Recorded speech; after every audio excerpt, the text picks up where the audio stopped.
Hello प्यारे दोस्तों, स्वागत है आपका इंटरव्यू क्लासेस में। बात करेंगे अपने अर्धवार्षिक परीक्षा 2023-24 का पेपर। ये मैथ्स का पेपर है, ओरिजिनल पेपर है, क्योंकि आप जानते हैं जिला समान परीक्षा योजना के तहत कुछ जिलों में आज मैथ्स का पेपर हो चुका है। तो जिनके हो चुका है उनका ये सोल्यूशन है, और जिनके होने वाला है उनके लिए बहुत ही बेहतरीन पेपर है, ताकि उनकी तैयारी बहुत ही बढ़िया हो जाए। ठीक है ना। और मैथ्स के फॉर्मूले इसमें पेपर में खूब सारे पूछे गए हैं। उसके लिए आपको एक प्ले लिस्ट में वीडियो मिलेगा, वहां पर जाके देखिएगा। जितने भी आपके 2023-24 सिलेबस के अनुसार जो भी फॉर्मूले हैं, पूरी बुक के फॉर्मूले का एक वीडियो है जिसमें आपको सारे फॉर्मूलाज मिलेंगे, ताकि आपकी तैयारी और भी ज़्यादा शानदार हो सके। ठीक है। और बाकी मैथ्स के अलावा आपको हिंदी, इंग्लिश, संस्कृत, सामाजिक, सभी विज्ञान, सभी के पेपर आपको यहाँ पे ओरिजिनल पेपर सोल्यूशन के साथ मिलेंगे। तो चैनल पे नए हो तो सब्सक्राइब करना बिल्कुल नहीं भूलिएगा। ठीक है, चलिए स्टार्ट करते हैं। अगर पहला क्वेश्चन है, अगर एक सिक्के को हम एक बार फेंके तो चित आने की प्रायिकता क्या होगी? आप जानते हैं अनुकूल परिणाम एक, चित एक बार ही आ सकता है। ठीक है ना। और चित और पट दो संभावित हैं, तो नीचे लिख दिया दो, 1/2। तो ऑप्शन कौन सा करेक्ट होगा? ए ऑप्शन करेक्ट आंसर होगा। अगला प्रश्न देखते हैं। नेक्स्ट है कि इसमें मोड ऑफ डिस्ट्रीब्यूशन इज, बंटन में ये जो नंबर दे रखा है इसमें बहुलक होगा। बहुलक का मतलब जो ज्यादा बार नंबर आया, तो ज्यादा बार कौन आया? आपने कहा 4 आया 3 बार, तो ऑप्शन कौन सा? बी ऑप्शन हो गया करेक्ट आंसर। अगले है, बेलन के एक वक्र पृष्ठ का सूत्र क्या होगा? वक्र पृष्ठ के क्षेत्रफल का सूत्र। ठीक है ना। तो फॉर्मूलाज आपके लिए बहुत इंपॉर्टेंट है क्वेश्चन को सॉल्व करने के लिए, सबके लिए। ठीक है ना। अगला देखते हैं, इसमें क्या करेक्ट होगा? C option 2πr/h। ठीक है ना, ये ऑप्शन करेक्ट हो जाएगा। ये है अपने बेलन के वक्र पृष्ठ का क्षेत्रफल। अगला देखते हैं, 12, 15 और 21 का लसअप और मसअप दोनों निकालिए, एलसीएम एचसीएफ। ठीक है ना। तो गुणनखंड विधि से आप ऐसे करके निकालेंगे, इनका पहले एलसीएम फिर निकाल लेंगे एचसीएफ। अब देखिए, इनका एलसीएम जब इनके गुणनखंड करेंगे, जो हाईएस्ट पावर होती है उन सबको गुणा कर लेना है, तो आपका आएगा 420। और ऐसा नंबर जो इन तीनों को डिवाइड कर दे वो कौन सा है? तो वो 3, उसको कहते हैं हम एचसीएफ, तो हो जाएगा वो 3। ठीक है ना। तो ऑप्शन अपना ए करेक्ट हो जाएगा। ठीक है। अगला देखते हैं, दो पासों को अगर हम एक साथ फेंकें तो संभावित परिणामों की संख्या क्या होगी? अगर हम दोनों पासों को साथ में फेंक दें तो 6 तक संख्या होती है दोनों में, तो 6 छंग 36, तो टोटल परिणाम कितने होंगे? 36। ऑप्शन सी करेक्ट हो गया। अगला है, बहुपद t² - 15 में शून्यांकों की संख्या जितनी ऊपर पावर होती है, घात होती है, उतने ही जीरोज होते हैं, शून्यांक होते हैं उसमें। ठीक है ना। तो इसमें कितने हो जाएंगे? 2। ऑप्शन बी करेक्ट हो गया। नेक्स्ट क्वेश्चन देखते हैं, बिंदु पी एक्स वाई की मूल बिंदु से दूरी ज्ञात कीजिए। जब भी कोई मूल बिंदु से दूरी पूछे, मूल बिंदु क्या होते हैं? 0 0, ये होता है मूल बिंदु। इससे दूरी होगी तो ये सूत्र ध्यान रखिएगा। मान लीजिए यहाँ आपको कोई पॉइंट भी दे रखा होता 2 3 जो भी, तो यहाँ पे वैल्यू रखते हैं, आपका आंसर आ जाता। तो इसमें सी ऑप्शन करेक्ट हो गया। ठीक है।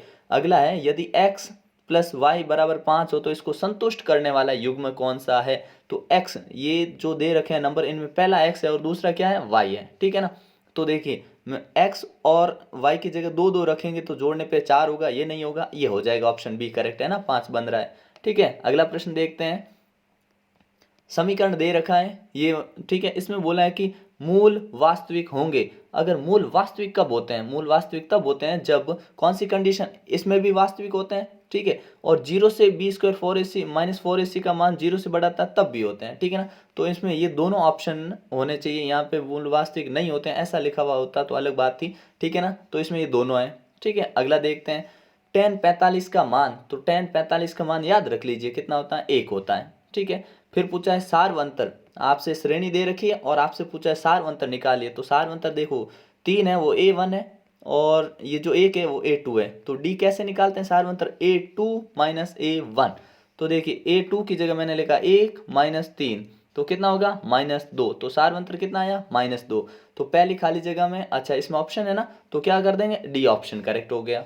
ठीक है। फिर देखते हैं, फिल इन द ब्लैंक्स।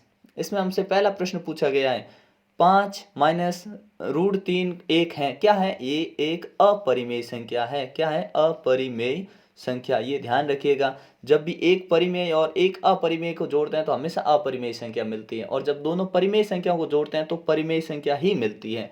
ठीक है। नेक्स्ट देखिए, त्रिज्या r वाले वृत्त के एक त्रिज्याखंड जिसके कोण अंशों में θ डिग्री है, तो उसके संगत चाप की लंबाई ज्ञात कीजिए। तो सीधा सा आपको सूत्र लिख देना है। तो चाप की लंबाई क्या होता है? θ/360 2πr, ये होती है चाप की लंबाई, ठीक है ना। यहाँ पे त्रिज्या आ गई, यहाँ थीटा कोण आ गया और ये हो गया आंसर, ठीक है ना, ध्यान रखना ये। अगला देखते हैं, अपने को देख रखा है 9 sec स्क्वायर ए माइनस 10 स्क्वायर ए, इसका आंसर तो ध्यान रखिएगा, इसका आंसर याद रख लीजिएगा आप, नहीं तो छोटा क्वेश्चन नहीं तो सॉल्व करोगे ना तो अपने उत्तर आएगा 9, ठीक है ना, 9, इसमें लिखना था आपको 9। अगला देखते हैं, किसी एक वृत्त की स्पर्श रेखा उसे डैश बिंदुओं में प्रतिच्छेदित करती है। तो देखिए एक ये वृत्त है, ठीक है, तो ये कहाँ टच होती है, एक बिंदु पे टच होती है, ठीक है ना, कितने बिंदु, और प्रतिच्छेद किसी भी बिंदु पर प्रतिच्छेद नहीं करती है, ठीक है ना, हाँ टच होती है इस पे, तो एक बिंदु से होकर गुजरती है, ठीक है। अगला देखते हैं, एक बिंदु P जो कि O, अब देखिएगा जैसा बोला है वैसा डायग्राम बनाते रहिए, क्वेश्चन एकदम सॉल्व हो जाएगा। क्या है, बिंदु P O वृत्त वाले केंद्र, ये रहा वृत्त, इसका ये केंद्र O, ठीक है, इससे बिंदु P है कहीं दूर, आपने कहा ये रहा बिंदु P, ठीक है, स्पर्श रेखा ये बिंदु P यहाँ पे है, इससे स्पर्श रेखा एक इधर खींची जिसका नाम है A और एक इधर खींची जिसका नाम है अपने B, ठीक है। अब बोला है कि 80 डिग्री का कोण, ये बन रहा है 80 डिग्री का कोण, ठीक है। तो ध्यान दीजिए, जब भी ऐसी कंडीशन हो जाए, ये वृत्त है, इससे ये स्पर्श रेखा है, ये 80 डिग्री दे रखा है, ठीक है, और हमसे पूछा है कि यहाँ जो O है इसका कोण ये बताइए, मतलब ए बी इधर है तो ए ओ बी ये बताइए ये वाला, तो ये कितना होगा, तो इन दोनों का जोड़ हमेशा होता है 180, तो ये अगर अपना कितना 100 है तो सॉरी 80 है तो ये कितना होगा 100 डिग्री, ठीक है ना। क्यों, क्योंकि स्पर्श रेखा होते हैं ना वो त्रिज्या के साथ 90 डिग्री का कोण बनाती है और ये एक चतुर्भुज हो जाता है 360 का, ठीक है ना। तो इसमें कितना लिखना है आपको 100 डिग्री, 100 डिग्री। अगला देखिए, किसी निश्चित घटना होने की प्रायिकता, होने की प्रायिकता होती है 1, ठीक है, और नहीं होने की होती है 0, ठीक है। अगला देखिए, बहुलक प्लस 2 माध्य, तो इसमें क्या होगा, माध्य मतलब सामने आपको माध्य का लिखनी, तो माध्य का क्या आगे 3 लगा के माध्य का ऐसा लिखना, माध्य का, ठीक है ना, हो गया। अगला देखते हैं, दो चरों वाले रैखिक समीकरण निकाय का हल अद्वितीय होने की शर्त। देखिए दो चर वाले जो रैखिक समीकरण होते हैं अद्वितीय कब होते हैं, जब a1 बट्टे a2 ये बराबर नहीं होता है किसके, b1 बट्टा b2 के, ठीक है, ये अद्वितीय हल होने की कंडीशन है, ठीक है, ये लिखना था आपको। नेक्स्ट प्रश्न देखते हैं जहां से आपसे वस्तुनिष्ठ अति लघुत्तरात्मक प्रश्न पूछे जाएंगे। यहाँ देखिए, पहला है द्विघात समीकरण, ये उसके मूल ज्ञात करने का सूत्र, जब भी मूल निकालने का सूत्र पूछे तो श्रीधराचार्य फॉर्मूला बोल सकते हैं आपको, माइनस बी प्लस माइनस यहाँ पे लिखेंगे और ब्रैकेट में लिखेंगे बी स्क्वायर माइनस 4ac, यहाँ पे लिख देता हूँ है ना, plus minus B square minus 4ac बट्टे 2a, ये सूत्र होता है, याद रख लीजिएगा, ठीक है ना। द्विघात समीकरण के मूल निकालने का ये सूत्र है, ठीक है, इधर लिखते हैं x, ये मूल आएंगे, ठीक है ना। अगला देखते हैं, आपको ये दे रखी है समांतर श्रेणी 100 पदों तक का योग, तो योग पदों का योग निकालने का सूत्र क्या होता है, Sn बराबर n बट्टे 2, फिर यहाँ लगाएंगे 2a प्लस और लगाएंगे n-1d, ठीक है ना, ये फॉर्मूला आता है। अब आपके पास n पड़ा है कितना 100, ठीक है, और आपके पास a पड़ा 1, ठीक है, आपके पास n सारी वैल्यू पड़ी है, जब आप सबका मान रखेंगे तो आपके पास उत्तर आ जाएगा 5050, ठीक है ना, 5050 ये आंसर आ जाएगा इसमें, ठीक है। फिर क्या पूछा, दो समरूप त्रिभुजों की भुजाओं में क्या संबंध है, संबंध क्या है भुजाओं में, अगर त्रिभुज समरूप है, मान लीजिए ये और ये समरूप है ए बी सी और ये पी क्यू, ठीक है ना, पी क्यू आर, तो भुजाओं में संबंध क्या होता है, भुजाओं का अनुपात बराबर होता है, ये लिखना होता है आपको। इसमें भुजाओं में क्या संबंध होता है कि इन भुजाओं का ये जो ए बी है बट्टे किसके अनुसार, पी क्यू बराबर ये भुजाओं का अनुपात, फिर देखिए बी सी लिया इधर वाला तो बी सी बट्टे ये इधर लेंगे क्यू आर, ठीक है ना, भुजाओं का अनुपात बराबर होता है, ठीक है ना, ये आपको लिखना था। अगला देखते हैं, अब इसके अंदर आपको 2 10 30 और यहाँ दे रखा है 1 प्लस 10 स्क्वायर 30, जब इसमें आप वैल्यू पुट कराओगे 10 30 का मान होता है अपने 1 बट्टे रूट 3, ठीक है ना, ये होता है, और 2 इधर लिख देंगे और नीचे क्या 1 प्लस 1 अपॉन रूट 3, इसका लिख के ऐसे। अब आप इसका सोल्यूशन निकालेंगे तो आपके पास आंसर आ जाएगा, ठीक है ना, कितना आएगा साइन 60 आएगा, ठीक है ना, 60 डिग्री, ठीक है ना। अगला देखते हैं, अब इसका आंसर आप एक बार चेक भी कर लेना ना, करना आपको इसी तरीके से जो मैंने बताया, ठीक है ना। वैल्यू पुट कराएंगे तो आपका आंसर आ जाएगा, ठीक है। फिर इसमें भी आपको यही करना है, ठीक है। क्या, टेन स्क्वायर, अच्छा इसको जब आप सॉल्व करोगे तो टेन स्क्वायर की जगह आप एक कॉट वैल्यू पुट करा के भी कर सकते हैं, तो इसका आंसर आ जाएगा टेन स्क्वायर 8, ठीक है ना। ये कर लेना क्योंकि ये प्रूव वाले क्वेश्चन है और इसमें वैल्यू पुट कराने वाला है, ठीक है ना। तो इनकी भी तैयारी आपको अच्छे से करनी है। फिर देखिए, 1.5 मीटर लंबा एक प्रेक्षक एक चिमनी से इतने मीटर दूरी पर है, ठीक है। प्रेक्षक की लंबाई कितनी है, ये है प्रेक्षक, मान लीजिए 1.5 मीटर लंबा है, ठीक है ना। ये एक चिमनी से दूर खड़ा है, ये चिमनी है, मान लीजिए कितना दूर खड़ा है, 28.5 मीटर, ठीक है। उनकी आंखों से चिमनी के शिखर, ये प्रेक्षक की आंखें, यहाँ पे एक कोण बना रहा है वो, ठीक है ना। 45 डिग्री का कोण बना, देखिए 45 डिग्री। तो चिमनी की ऊंचाई, ये चिमनी की ऊंचाई है मान ली हमने, ठीक है। अब ध्यान रखिए, कोण यहाँ तक बन रहा है ना, तो यहाँ तक ये एच है, ठीक है, यहाँ तक ये एच है ऊंचाई। अब जानते हैं कि ये नीचे वाली लाइन अगर 28.5 है तो ये भी 28.5 होगा, ठीक है ना। अब एक बात याद रखिएगा कि जब भी यहाँ कोण tan 45 हो, मतलब 45 डिग्री हो tan, तो जो 28.5 यहाँ है वही 28.5 इधर होगा, क्योंकि tan 45 का मान होता है 1, ठीक है। कॉमन सेंस वाली बात। तो ये दोनों सेम है, इसका मतलब अपनी जो ये चिमनी है, यहाँ से प्रेक्षक देख रहा था इसको यहाँ से, तो ये भी आ गई 28.5 और ये भी था अपने 28.5, ठीक है। अब ये वाली दूरी, मतलब जो प्रेक्षक के यहाँ तक की 28.5 है, तो ये 1.5 इसमें ऐड कर लेंगे, तो कितनी हो जाएगी, ये जोड़ेंगे 0, कैरी गए 1 और 30 होगा ना, 30 सेंटीमीटर, ठीक है ना। ये आपका आंसर आ जाएगा, 28 और आधा 29 और 30 सेंटीमीटर आंसर, ठीक है ना। ये ध्यान रखिएगा, बड़ा इजी क्वेश्चन था, ठीक है। अगला बोला है कि आकृति जो हमको दे रखी है, ठीक है, उसमें थीटा कोण का मान ज्ञात करिए। तो ध्यान दीजिए, फिर से यहाँ 20 है, यहाँ 20 है और ये 90 डिग्री बना रहा है, ट्राइंगल थोड़ा टेढ़ा लग रहा है लेकिन 90 डिग्री। तो थीटा कोण की वैल्यू यहाँ पे चाहिए। जब ये दोनों बराबर होता है तो यहाँ हमेशा 45 डिग्री का एंगल बनता है, ठीक है, याद रख लीजिएगा इसको। अगला देखते हैं,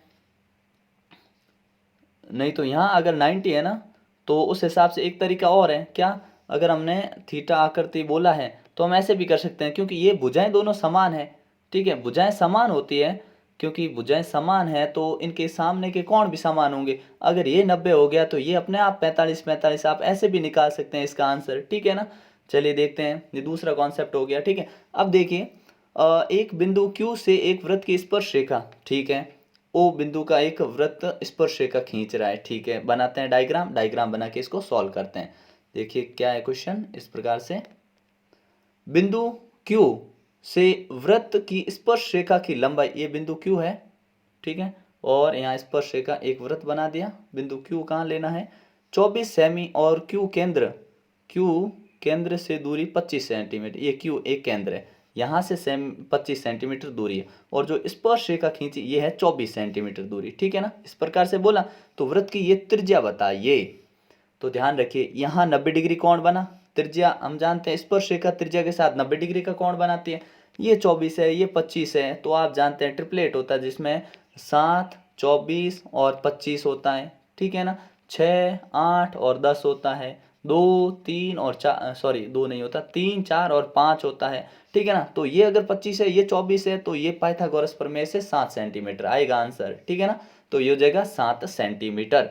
अगला देखते हैं, आपको शून्यांक ज्ञात करने हैं, शून्यांक द्विघात समीकरण, ऐसा सवाल बनना तो निश्चित है, ठीक है ना। X square plus 7x plus 10 के शून्यांक निकालिए। तो आप देखिए बीच में 7x आ रहा है, इसके टुकड़े करें तो देखिए एक हो जाएगा 5 और एक हो जाएगा 2, 5x प्लस 2x प्लस 10, इस प्रकार से, ठीक है ना। जब इनका पेयर बनाए, जोड़ा बनाए, इसमें कॉमन क्या आएगा, इसमें x आएगा, तो x प्लस 5 इसमें आ गया, और इसमें प्लस 2 कॉमन आ जाएगा, तो x प्लस 5 इसमें भी आया, ठीक है। अब एक तो बन गया x प्लस 5, ठीक है, और एक हो गया x प्लस 2। जब हम इस 2 को 0 के बराबर करवाएंगे, इधर सामने 0 है, ठीक है ना, 0 के बराबर कराएंगे, दोनों ही माइनस में आएंगे, मतलब एक तो होगा x बराबर -2 और एक बराबर होगा x बराबर -5, ये इसके शून्यांक हो जाएंगे। बहुत ही आसान क्वेश्चन था। अगला देखते हैं, 21 सेमी त्रिज्या वाले वृत्त के एक त्रिज्या खंड का क्षेत्रफल ज्ञात कीजिए। तो त्रिज्या खंड का क्षेत्रफल ज्ञात करने का सूत्र आना चाहिए, तो हमने कहा आता है फॉर्मूला। तो त्रिज्या खंड जब भी निकालनी हो हम लिखते हैं थीटा बटे 360 degree into pi r square, ठीक है ना। अब वैल्यू पुट कराई, आपने कहा थीटा की जगह रख दीजिए 60, ये रख दिए 60, पाई की जगह हम रख देंगे 22/60, ठीक है। तो रखते हैं 60/360 इंटू 22/7 इंटू रेडियस कितनी दे रखी है त्रिज्या अपने 21 इंटू 21, ठीक है। अब देखिए 0 से 0 कैंसिल, 6 से 36 गया 6 बार, ठीक है। ये 7 दिया 21, ये 3 से गए 2 बार, और इस 2 को काट दिया 22 से 11। अब इनका गुणा कर लीजिए, जब हम 21 और 11 का गुणा करेंगे तो देखिए 21 और 11 का गुणा कितना आया, 1 3 2, ठीक है, 231। तो इसका आंसर हम क्या लिख देंगे, 231, क्योंकि क्षेत्रफल है और सेंटीमीटर में तो सेंटीमीटर स्क्वायर। ये आपका आंसर हो गया, बड़ा ही सिंपल क्वेश्चन था। अगला देखते हैं, जिसमें आपसे पूछा गया यदि पी इवेंट होने का चांस इतना है तो नहीं होने का बताइए। तो आप जानते हैं होना नहीं होना दोनों मिला के 1 होता है, तो 1 में से जब आप ये नंबर माइनस करोगे 0.5, पॉइंट के नीचे पॉइंट आना चाहिए, माइनस करेंगे तो यहाँ कैरी जाके फिर यहाँ हो जाएगा 5 और यहाँ जाएगा 9 और 0.0, तो ये अपना आंसर हो जाएगा। तो पी नॉट ई कितना होगा, प्रायिकता नहीं आने के 0.95, ठीक है ना। अगला क्वेश्चन देखते हैं। अब आप में इसको सिद्ध करना है कि अपरिमेय संख्या है कि नहीं है, ठीक है ना। सिद्ध कीजिए अपरिमेय संख्या है। दूसरा, शून्यांक बहुपद द्विघात बहुपद ज्ञात करने के शून्यांकों का योग आपको दे रखा, गुणनफल दे रखा। योग क्या होता है, अल्फा प्लस बीटा, कितना दे रखा है, √2, और गुणनफल अल्फा इंटू बीटा कितना दे रखा, 1/3। अब इसका सोल्यूशन चाहिए तो फॉर्मूला, हल्का सा फॉर्मूला याद रखिए, फॉर्मूले की लिस्ट मिलेगी, बड़े ही शानदार फॉर्मूले हैं, उसको देखने के बाद गलती होगी ही नहीं, ठीक है ना। तो क्या होता है, फॉर्मूला होता है x², यहाँ माइनस लगाइएगा, अल्फा प्लस बीटा, बाहर लिखिएगा x plus alpha into beta, ठीक है ना। ये आपको फॉर्मूला लगाना है। तो आपने कहा x² का x² लिख दो, माइनस, अभी इनका योग कितना था, √2, तो लिखिए √2 और बाहर x से गुणा कर दीजिए, और प्लस अल्फा इंटू बीटा, ये कितना था, 1/3 था। अब समीकरण की खास बात क्या, नीचे कोई भी नंबर नहीं रहना चाहिए अपॉन में, तो इसको हटाने के लिए हम पूरे समीकरण को 3 से गुणा कर देंगे। तो इसको 3 से गुणा किया 3, इसको 3 से गुणा किया 3, और इसको 3 से गुणा करेंगे, 3 से 3 कैंसिल।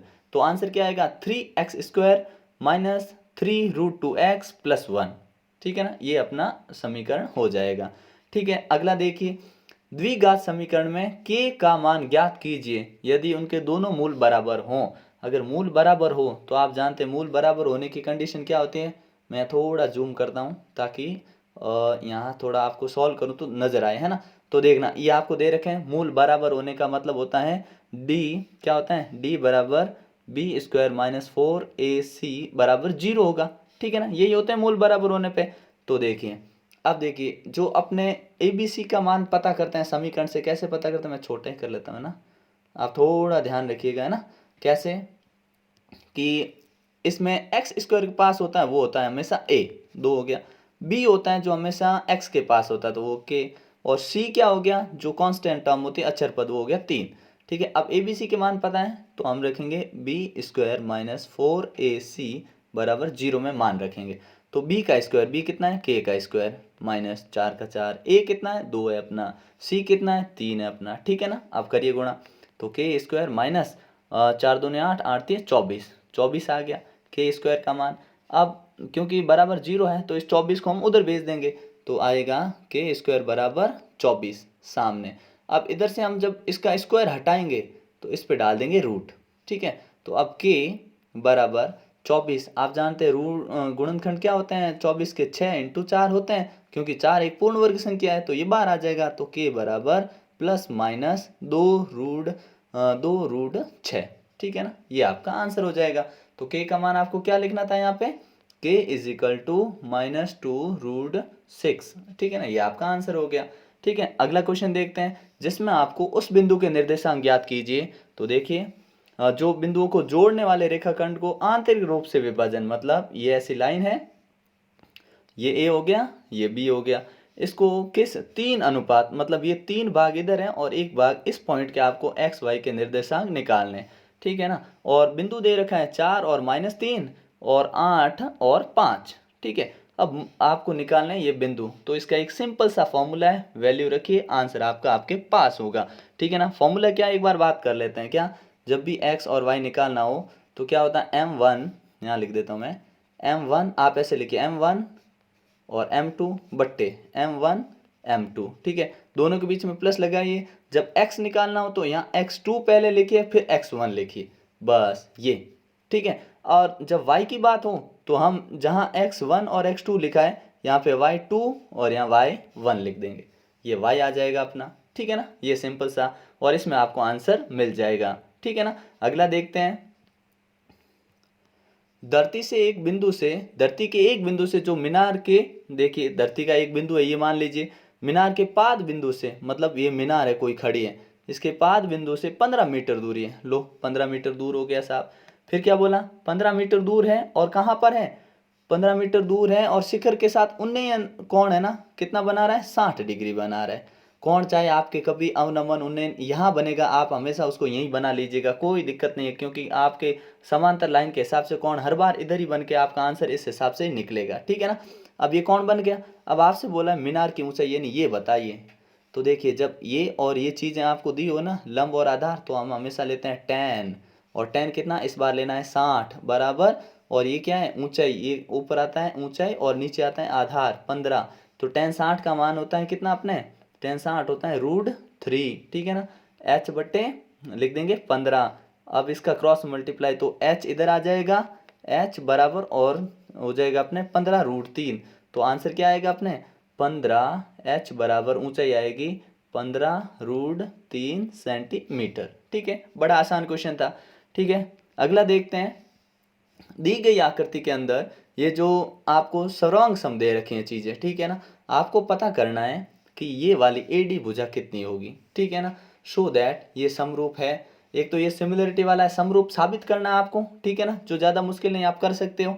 और इसके अंदर आपको एडी निकालनी है, ठीक है। दो भुजाएं ये आपको दे रखी है कि ये दोनों क्या है, समांतर है। तो जब दो भुजाएं समांतर हो तो उनकी जो भुजाएं होती है बाकी भुजाएं, उनका अनुपात होता है वो बराबर होता है। तो देखिए आप ए डी बटे डी भी लिख देंगे और इधर ए ई बटे ई से लिख देंगे, मतलब मैं सीधा अनुमान लिख रहा हूँ। देखो ए डी का मान हमें निकालना है और ये अपने को दे रखे 7.2 बराबर में 1.8 बट्टे 5.4, ठीक है। अब क्योंकि ए डी चाहिए तो ये नंबर इधर भाग में है, ठीक है, तो उधर जाके मल्टीप्लाई में 7.2 ऐसे हो गया। अब पॉइंट से ये पॉइंट कैंसिल हो गया, इस पॉइंट को हटाने के लिए नीचे 0 लगा दिया, ठीक है। अब इस नंबर को काट देंगे हम सिंपली, ठीक है ना। तो अगर मैं इस नंबर को इससे काट दूं तो 9 से गया ये 2 बार, ठीक है, और 9 दूनी 18 और ये हो जाएगा 6 बार, ठीक है। फिर इसको मैंने काट दिया इससे 3 बार, अब मैं 3 को अगर इससे काट दूं तो 2.4 अपना आंसर आ जाएगा, ठीक है ना, क्योंकि नीचे 0 था ना, 0 रहता जाएगा और पॉइंट लगेगा बाद में, ठीक है ना, तो अपना ये आंसर आ जाएगा।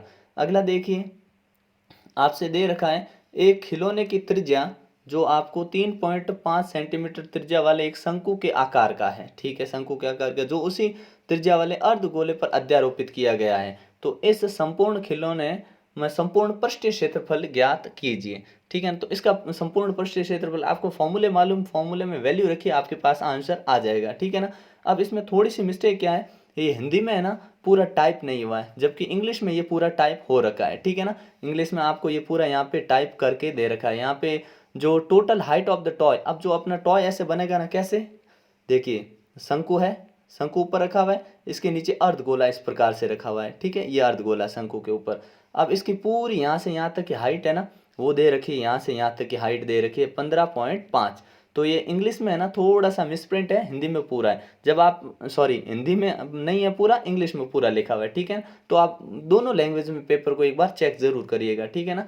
तो अब इसका आंसर जब आप निकालोगे तो आपके आंसर आ जाएगा 214.5 सेंटीमीटर, क्योंकि क्षेत्रफल है इसलिए स्क्वायर लग जाएगा, ठीक है ना। ये 5 है, ठीक है ना, इस प्रकार से आंसर आप निकाल सकते हैं। फिर अगला दिया, एक ठोस अर्धगोले पर खड़े एक शंकु के आकार का ही है जिनकी त्रिज्याएं 1 सेमी तथा शंकु की ऊंचाई उसकी त्रिज्या के बराबर है, ठीक है। और इस ठोस का आयतन पाई के पद में व्यक्त कीजिए, ठीक है। तो आयतन निकालना, जिनका आयतन निकालना उनके फॉर्मूले लिख दीजिए। हमने कहा कि एक तो गोले का आयतन चाहिए, तो गोले का आयतन का सूत्र क्या होता है, गोला भी कैसा अपना अर्धगोला है, ठीक है, जो शंकु के आकार का ही है, ठीक है। त्रिज्याएं जिनकी दे रखी है और शंकु की ऊंचाई उसकी त्रिज्या के बराबर है, चलिए ठीक है। तो हमने कहा गोले का आयतन लिखते हैं। गोले का आयतन मैं सीधा यहाँ लिखता हूँ, आयतन नहीं लिखूंगा, ठीक है ना। गोले का आयतन होता है 2/3, आयतन में ध्यान रखना पावर हमेशा 3 होती है, तो पाई r क्यूब, ठीक है। और इसने बोला कि उनको है ना बराबर करना, मतलब जोड़ लेना दोनों को। तो हमने दोनों को जोड़ा तो ये, और इसका क्या होता है अपने शंकु के आयतन, शंकु का आयतन होता है पाई आर स्क्वायर एच बट्टे 3, मतलब 1/3। अब नीचे 3 3 है दोनों में, इसमें पाई पाई दोनों में, आर स्क्वायर दोनों में, तो इनमें कॉमन आ जाएगा। क्या आएगा कि पाई आर स्क्वायर बट्टे 3, ये कॉमन आया। और पीछे क्या रह गया, देखिए यहाँ से एक तो 2 अंदर रहेगा, और यहाँ से 3 आर थे, एक आर रह गया प्लस, और इधर एच रह गया। अब देखिए हल्का सा काम करना आपको, क्या त्रिज्या आपको 1 दे रखी है, ठीक है। ऊंचाई दोनों के सेम दे रखी है, ठीक है, क्योंकि त्रिज्या के बराबर है उनकी ऊंचाई, तो ऊंचाई की जगह त्रिज्या की जगह भी 1 रखी है और हाइट की जगह भी 1 रखी है, ठीक है ना।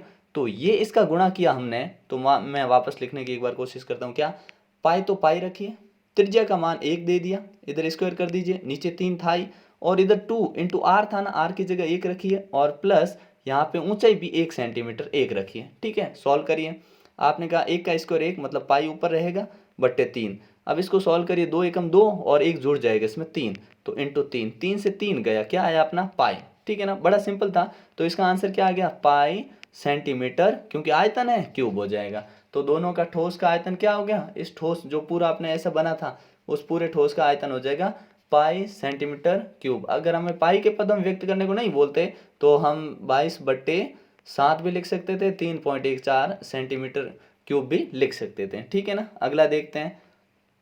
नेक्स्ट क्वेश्चन थोड़े और बड़े हैं, लेकिन बड़े माध्य, आपको साक्षरता माध्य निकालना है, ठीक है। माध्य निकालना कोई मुश्किल नहीं। यहाँ पे आपको सिंपल सा एपी वाला फॉर्मूला लगाना है, 22 पदों का योग ज्ञात करना, जिसमें डी आपको दे रखा, 22वां दे रखा, 149 पद है, सॉरी 149 संख्या 22वें पद की, ठीक है ना। बड़े आसान क्वेश्चन दे रखे हैं, कोई समस्या रहती है तो आप कमेंट सेक्शन में पूछ सकते हैं। ये इस प्रकार के आपके क्वेश्चन है। इसमें आपको वृत्तखंड का क्षेत्रफल, सिर्फ आपको क्षेत्रफल का फॉर्मूला आना चाहिए, वैल्यू रखिए और आंसर आपके पास होगा, ठीक है ना। इस प्रकार से ये सिंपल सिंपल से प्रश्न पूछे गए हैं, ठीक है। तो इनको उम्मीद करता हूँ आपके लिए कोई ज़्यादा मुश्किल काम नहीं होगा। आपने अच्छे से पेपर, जो बच्चे ये पेपर दे चुके हैं उनका पेपर शानदार हुआ, ऐसी उम्मीद करता हूँ। और जिन बच्चों के आगे पेपर है उनके लिए बहुत ही हेल्पफुल पेपर होगा, क्योंकि आपसे यही क्वेश्चन पूछे जाएंगे, यही इंपॉर्टेंट है। क्योंकि जिला चाहे कोई भी हो, इंपॉर्टेंट प्रश्न इंपॉर्टेंट ही रहते हैं, महत्वपूर्ण ही रहते हैं, ठीक है ना। तो इनसे आप तैयारी कर सकते हैं, ठीक है ना। मिलते हैं नेक्स्ट पार्ट में आपके बाकी के सब्जेक्ट के जो पेपर होने वाले हैं, जो हो गए, उनके सोल्यूशन के साथ। चैनल पे नए हो तो सब्सक्राइब जरूर करिएगा। तब तक के लिए जय हिंद, जय भारत।